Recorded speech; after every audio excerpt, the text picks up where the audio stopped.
What's on YouTube? It's PTT back at it with another Monster Hunter World video. In this video I want to take you through my bow build, as I know it differs from most other bow builds out there at the moment, and several people in stream chat over the past few nights have kind of been asking me how I actually have my bow build set up. So yeah, now there are some variations of this build that I use and I will run through these as we go, but for now let's just jump straight into it and check out the final build before we delve into the breakdown. So up first, let's look at the skills I have. Firstly, we have the Dragon Attack level 3, and this gives me plus 100 Dragon Attack. Then we have Weakness Exploit level 2. This gives me plus 30% affinity on weak spot hits. Side note here guys, I am hunting for a jewel that gives me a level 3 Weakness Exploit. Then we have Critical Draw level 2. Now this gives me plus 60% draw affinity. Another side note here guys is that I do very frequently swap some of my build around to have Crit Draw 3, but we will cover that later on in the video. Then we have Special Ammo Boost level 2. This increases my Dragon Piercer by 20%. Then we have Piercing Shots. This is my charm and again increases the power of my Dragon Piercer. Next we have Spread/Power Shot. This increases the power of spread ammo and power shot arrows. Then I have Blast functionality. This allows me to use blast coatings on bows that don't normally have the blast coating available. Again, a side note here, as I'm currently hunting Tempered Elder Dragons, I am using my Val Hassak bow, the Val Hassak Velos 2, but you know, this skill can be changed up depending on what bow you're using, so if it already has blast coatings, then you obviously would swap this out for something else. Then we have Peak Performance. This, when active, grants attack plus 5. Yet again, another side note here guys, this is another skill I can increase but rarely do so. It's also why I tend to start my fights with my Vitality Mantle on, or I kind of stand in a health booster so I can actually keep this active as long as possible. Then we have Constitution. This reduces my stamina depletion by 10% at level 1, and again hopefully soon I can get more jewels to increase this to level 2 or 3. Then we have an odd Divine Blessing jewel. Now this isn't really important, although Divine Blessing skill is a very nice skill to have. I just don't actually have too many other tier 1 jewels that would make too much of a difference in terms of damage, so I opted for a little bit of extra survivability. Then another big one is the Elder Seal boost. This boosts the Elder Seal level on your gear by 1 level, so for the Hassak bow it takes it to high. And finally we have a Bow Charge Plus jewel. This basically gives you an extra charge to your bow, and an extra charge when used does actually mean more damage. And yeah, that's pretty much our skills list guys.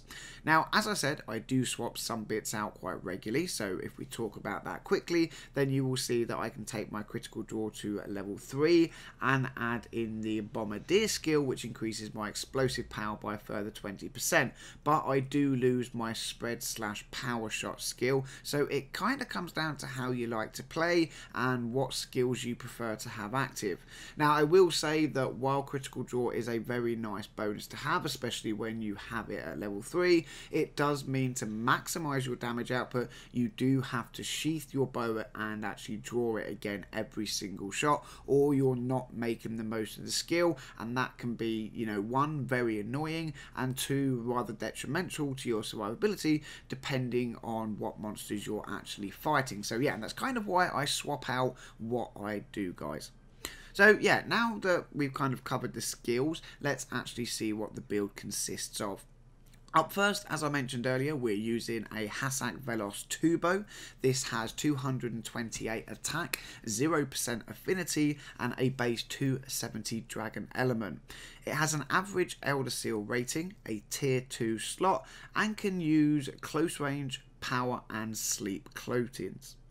Now, my side note here, guys, is that with the skills, this build has incorporated then the Dragon element goes up to 350, the Elder Seal goes up to high, and we get the ability to use blast coating. So, overall, a very nice bow. Not as hard hitting as, say, the Sarah Coilbender, but we will get onto that later in the video, or maybe a separate video later down the line. Next then we have our charm. I'm using the penetration charm here. This is what gives me piercing shot, and my side note here guys is that if you want to unlock the charm and the other tier 3 charms, then you will actually need to complete all of your optional quests and complete the White Winds of the New World quest. I'll actually link a video in the description down below, you know, if you want to know how to actually unlock that quest and everything you need to do, then you can go and watch my other video on that. Next up on the list, my helmet. Here I'm using the Dragon King eye patch. This is what gives me the weakness exploit level 2 skill and what gives me blast functionality, as this bit of armor has a tier 3 slot on it. So a very nice bit of armor to add to a lot of different builds.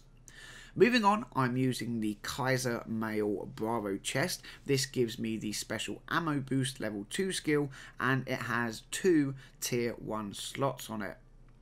Up next, my arms, and here I'm using the Basil Vambraces, and these give me critical draw level 2 and another tier 3 slot. Now a very big side note here guys is that if critical draw is not your thing and you want to swap these out, then there are several other great options.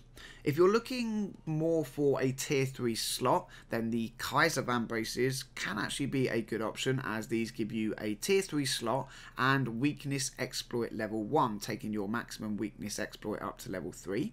You have the Xeno'jiiva claws. These also have a tier 3 slot on them and give you flinch free level 1. Now I'm not actually sure how good flinch free actually is, but if you're looking for a tier 3 slot and to move away from critical draw, this could be an option, although I would still personally choose the Kaiser Vambraces. Now if you're looking more for skills and not the slot, then you're kind of looking at the Oda Garan Bravo and Alpha Vambraces, and these offer up Constitution level 1 and a tier 1 slot, or the Alpha set offers Constitution level 1 and Critical Eye level 1 with no slots. Now, Critical Eye is kind of one of them skills that can be a bit useful, but again, there are other ways of boosting your damage and making the most out of your skills, so it comes down to personal preference in my opinion for one, and secondly, 30% affinity by hitting level 7 isn't really a great trade-off. Now there are several other Vambraces that could be good if you wanted to spec into certain damage types like poison or sleep, but again I think that's down to your personal preference, and I personally always prefer straight up raw damage over anything else. You know, you will get used to the sheathing your weapon, pulling out your weapon, sheathing your weapon, pulling out your weapon, you know, after every single shot. You will get used to it guys, especially if you want a lot of damage. Moving on to my coil then, I am using the Valhasat Coil Bravo, which gives me peak performance level 1 and 2 tier 1 slots on it.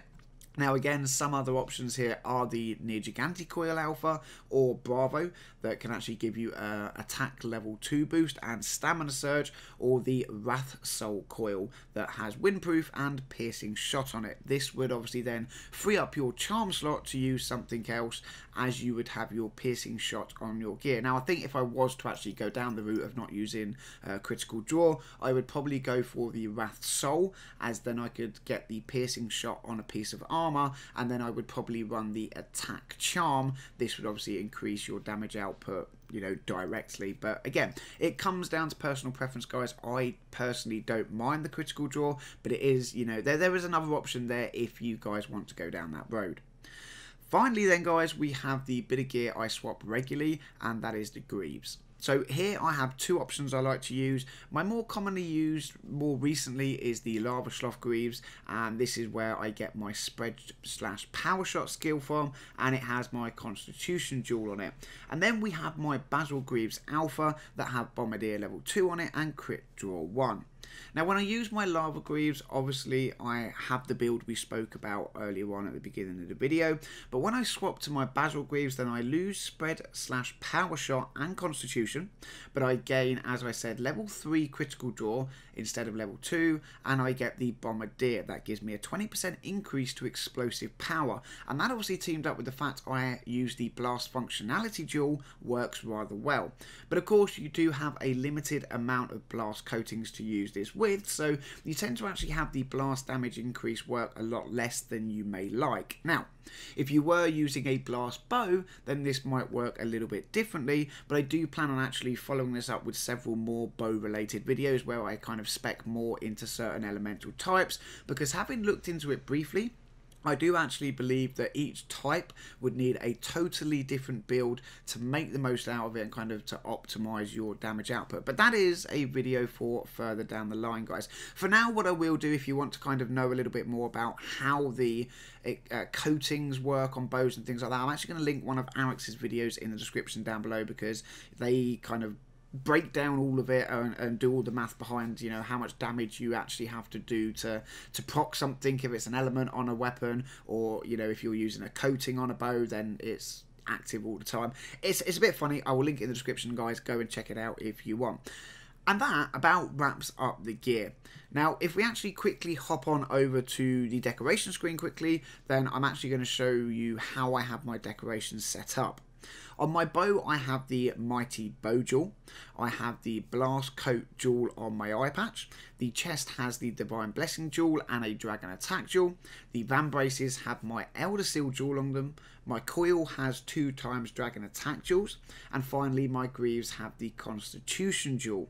Now, it is worth noting that when I swap bows out, I do swap my Dragon Damage Jewels sometimes to whatever element I'm actually going to be using. And again, I think this comes down to more common sense than part of the actual build. If you're using a certain element type, then you always want to swap your elemental jewels around to complement the element you are using at the time. You know, there's no point having a dragon jewel on, say, a shock or, you know, sleep bow. That would just be absolutely useless. And that, guys, I think is about it. I hope that I've covered everything. Obviously, this is my first Monster Hunter build video, so I would like to know your thoughts and opinions in the comments section down below. If you liked the video and or found it helpful, then a cheeky thumbs up would be appreciated, and don't forget to like the video. If you like what you see, subscribe to the channel, stay up to date on any of the other Monster Hunter videos that I actually put up there. If you didn't like the video, guys, then, you know, I'd actually appreciate it if you could take a moment to let me know why. Maybe it's the build, maybe it's the way I put the video together. Either way, I want to make better videos going forward, and I definitely want to cover Monster Hunter a lot more, so your feedback will help me with that. But for now, hunters, that is about it. As always, I thank you very much for watching. Have a good day, and until the next one, I'll catch you all soon.